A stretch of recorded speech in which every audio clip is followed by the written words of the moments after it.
Bienvenue dans une nouvelle journée de correction de bugs. Je pense que dans l'ensemble, ça va être stable.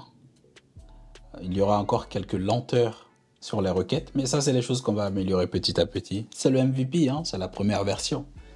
Donc, tout ne sera bien évidemment pas parfait. Soyez indulgents. Mais on va l'améliorer au fur et à mesure. Donc, aujourd'hui, il y a quelques bugs que j'ai vus. Il y a des bugs que certains d'entre vous m'ont remonté aussi. Alors pour ceux qui ne savent pas, on a un petit Discord avec quelques personnes. Il y a le lien du Discord dans la vidéo, donc vous pourrez venir discuter avec d'autres développeurs, parler de vos projets. Et on a un salon dans lequel Silicon Valley, c'est bien ici, vos projets, Startup ABMI. Donc là, les gens font des retours sur l'app. Certains d'entre vous ont déjà remonté quelques bugs que j'ai notés, donc merci d'avance. Un premier bug que j'ai vu, c'est que là, on a les coordonnées de la personne. Si je relance l'application, je ne sais pas si on aura toujours les coordonnées. Non. Donc si je clique sur conditions générales, ce lien aussi, il faudrait que je pense à le mettre à jour, mais on va faire ça tout de suite. Ah là, l'URL est cassée, je crois. Ouais. Il faut que je le mette à jour. Mais si je reviens, déjà, ça me renvoie directement dans l'application. Et ensuite, je n'ai pas le bouton de navigation ici. C'est ça le truc. Donc là, en gros, je sais pas ce que je fouille ici, mais c'est pas bon du tout.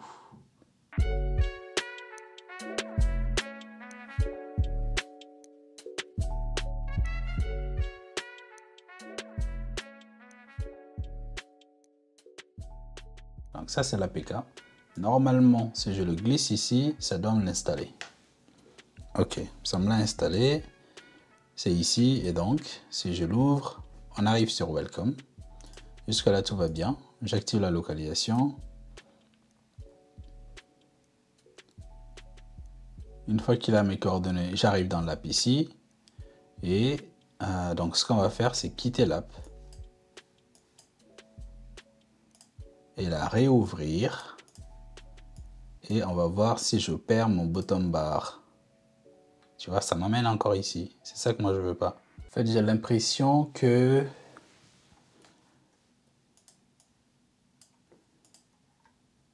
c'est pas comme ça que je devrais faire.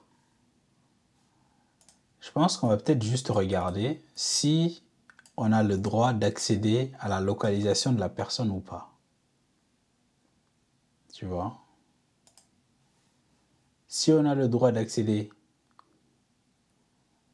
à la localisation de la personne, dans ce cas, on récupère sa localisation et on la renvoie sur Home. Mais si on n'a pas le droit, je pense que c'est ça que je devrais faire. On va vérifier si les services de localisation sont activés sur le téléphone de la personne. Donc on va commencer par ce contrôle-là déjà. Tac. Et là on met async ici. J'importe geolocator. Si on n'a pas les services, dans ce cas, c'est pas ça que je vais faire. On va juste l'envoyer sur Welcome.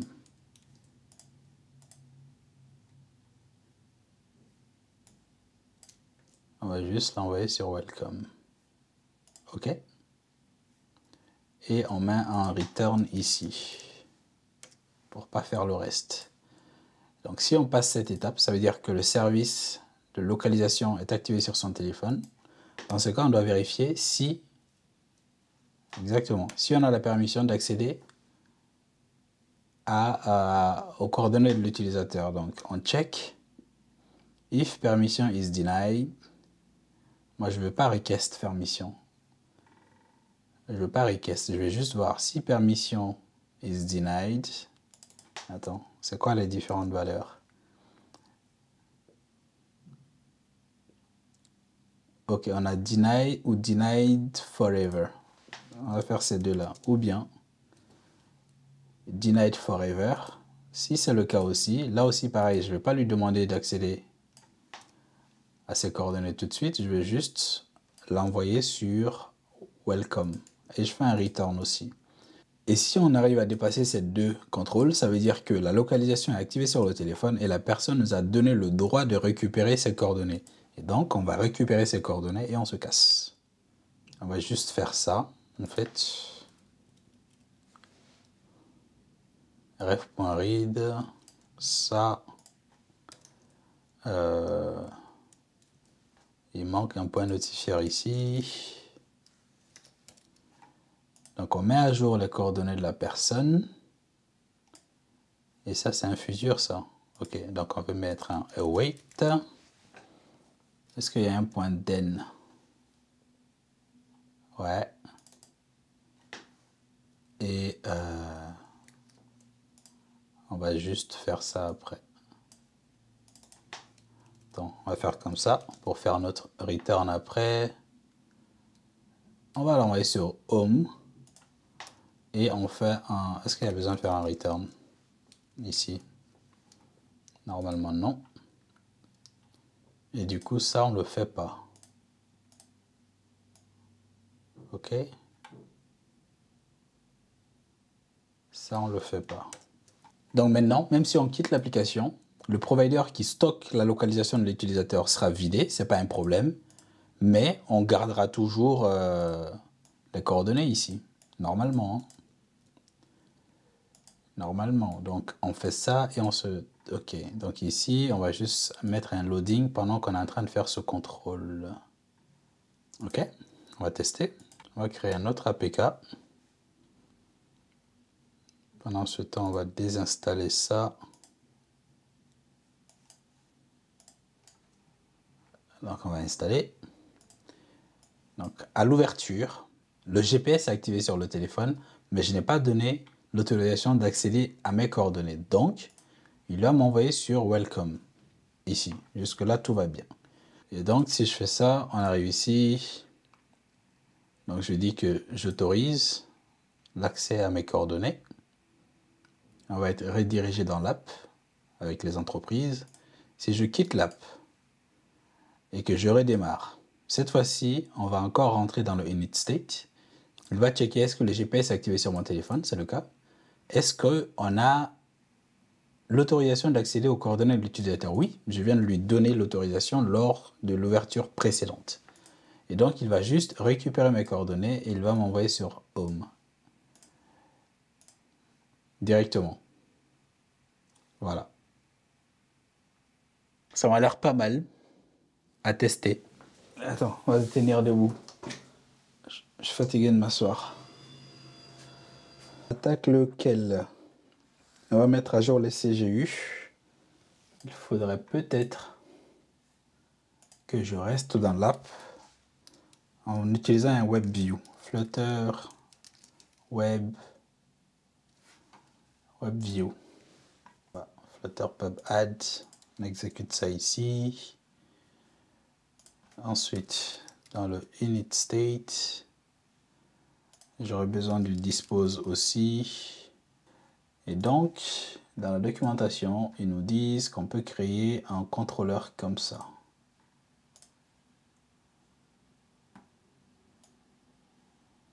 Apparemment, on n'a pas besoin de tout ça. Donc, on va essayer. Late WebView Controller. C'est comme ça que je vais faire. Et dans le init state, on va update notre contrôleur égale à WebView Controller. Alors, c'était quoi la fonction? Il y avait un truc de JavaScript quelque part. Set JavaScript mode.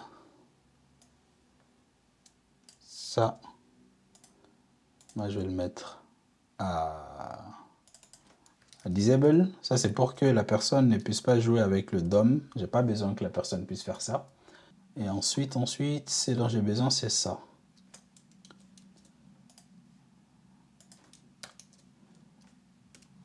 Ok, URIP en parse et je lui passe mon adresse. Donc ce que j'ai envie de faire, c'est d'avoir l'URL qui soit en paramètre de la classe parce que j'aurai besoin de deux URL différents. Donc si on fait ici final string URL, require this URL. Du coup, ici, ce sera widget.url. Et dans le body, comment j'ai envie de l'afficher?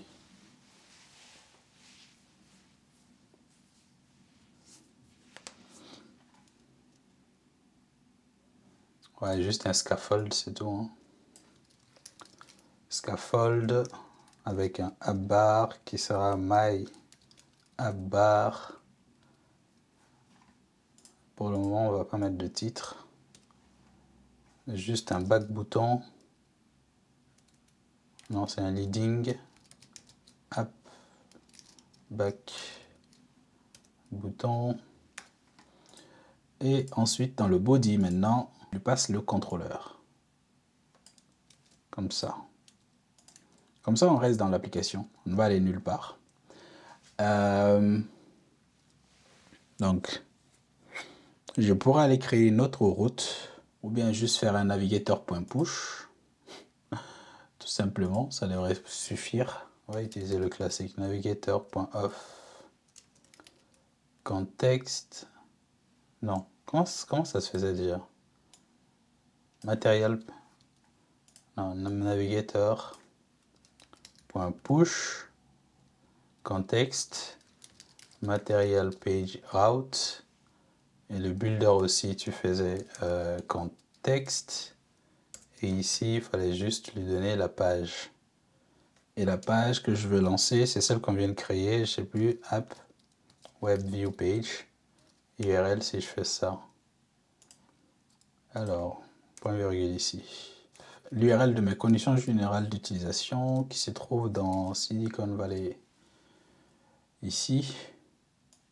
Donc là, si je regarde mes pages, toutes les pages, ABMI, ça c'est les CGU. Si je fais voir, c'est cette URL là que je vais prendre. Et ça, c'est quel truc? Conditions générales d'utilisation, c'est bien ça. Donc si je mets ça ici, et que je copie ça, pour venir faire la même chose ici, on va voir ce que ça donne. Ce ne sera pas le même pop, je pense. Je pense que le back bouton va peut-être me faire un truc. Et ça, c'est politique de confidentialité. Je prends cette URL et on va le mettre ici. Politique de confidentialité. Voilà. Vu qu'on a ajouté un nouvel package, je vais arrêter l'app et on va refaire pour voir si c'est mieux comme ça ou pas. Ok, donc si je clique sur conditions générales d'utilisation,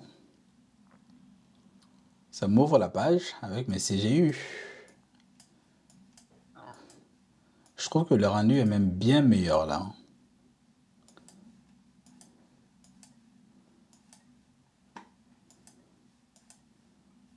Conditions générales d'utilisation. Et du coup, je peux revenir en arrière. Et si je clique sur la politique de confidentialité, et là aussi, ça me met politique de confidentialité. Ok, donc ça m'a l'air pas mal tout ça. Du coup, ce dispose, il n'est pas utilisé. Et donc, on va dire que dans le Trello, update les CGU, ça c'est terminé. Qu'est-ce que je devais faire de plus? Bug quand on ouvre les CGU, on perd le bottom bar. Ben ça, ce n'est plus d'actualité. On va le mettre à tester, mais c'est bon. Ajouter un loading pendant la mise à jour des horaires d'ouverture. C'est vrai que ça peut être pas mal ça. De modifier les horaires d'ouverture. Effectivement, quand on est en train d'enregistrer, il ne se passe rien. Donc on n'a pas l'impression qu'il y a des choses qui sont en train de truquer. Modifier les horaires d'ouverture. Ça, c'est quelle page ça? Edit Company Opening Hours. Ça, c'est annulé. Ok, donc c'est bien cette page. On est sur cette page. Par exemple, si je fais ajouter les horaires et que je fais de 19h 20h30 à 23h. Enregistré. Tu vois, là, il se passe rien. Tu as l'impression qu'il se passe rien, alors qu'il est en train de l'enregistrer. Il y a encore ce décalage de 2 heures, mais décalage que je n'ai pas sur le téléphone. Sur mon iPhone, je n'ai pas ce décalage, donc pour le moment, je ne sais pas ce que c'est. Et donc, c'est ça qu'on va essayer de truquer. Quand il clique sur ce bouton enregistrer, je pourrais lui mettre un petit loading, enregistrement en cours. Il y a plein de choses que je peux faire. D'abord, si on clique sur enregistrer, qu'est-ce qu'on fait? On fait ça, current company provider, .update. Et là-dedans, est-ce que je mets le state à loading? Ouais, je mets bien le state à loading, je fais mes mises à jour et après je remets le state. Ok. Donc, current company provider.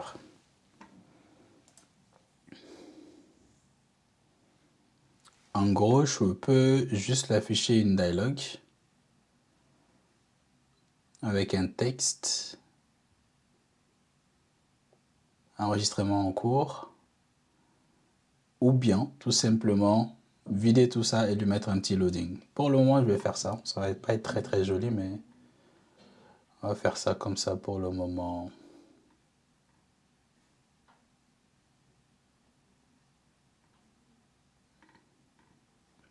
Donc ce provider, je vais le watch pour savoir si on est en train de load ou pas.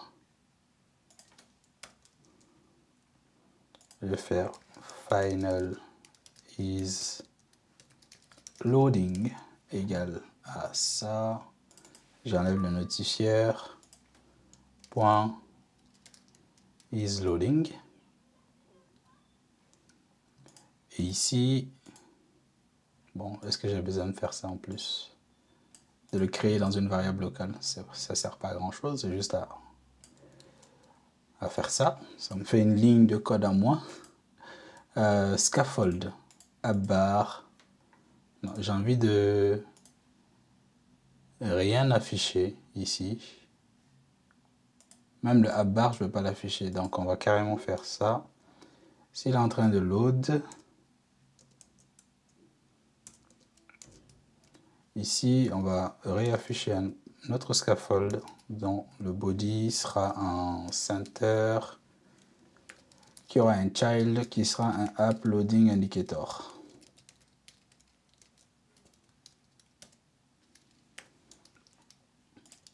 Cette fois-ci, si j'essaye de cliquer sur enregistrer, ça doit vider tout ça et me mettre un petit loading pendant qu'il est en train de faire l'enregistrement. Au moins là, tu sais qu'il y a quelque chose qui est en train de se passer.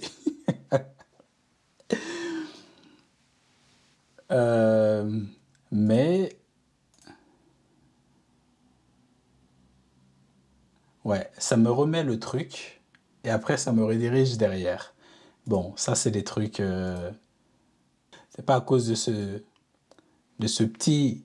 Comment ça s'appelle? C'est pas à cause de ce petit freeze sur l'écran que les gens vont refuser d'utiliser mon app. Ou bien, je pense pas. Hein. Mais oui, je devrais pouvoir l'enlever, mais j'ai pas envie de me lancer sur ça tout de suite. C'est pas le truc le plus urgent.